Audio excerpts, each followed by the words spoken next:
Piny owacho koro jiwo weche tuke kaka yor orako e kind jotije mag piny owacho kod jopiny kaka achiel kuom yore mag jiwo ajenda mar bero weche mag thieth kod ngima makare e kind jopiny e kinde ma bende kuonde chiwo thieth e thurka ojiw mondo odew orako kaka achiel kuom yo makende mar kedo gi dang'ni mar paro.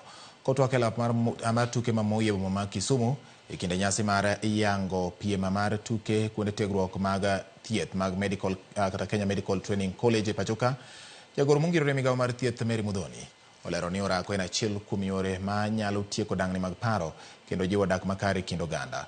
Omedo wacho ni piny owacho chano tiyo machiegni kod sectors mamoko e jiwo weche mag thieth kod dak makare e kind oganda kokalo e weche mag tuke kod orako.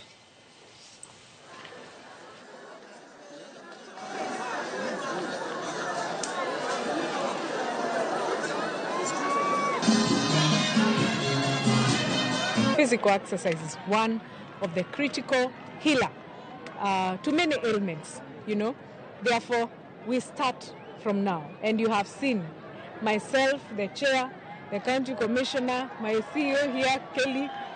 We have immersed ourselves in the field and we have really shown it that we can also do it. Because physical wellness, mental wellness is very, very key to our growth.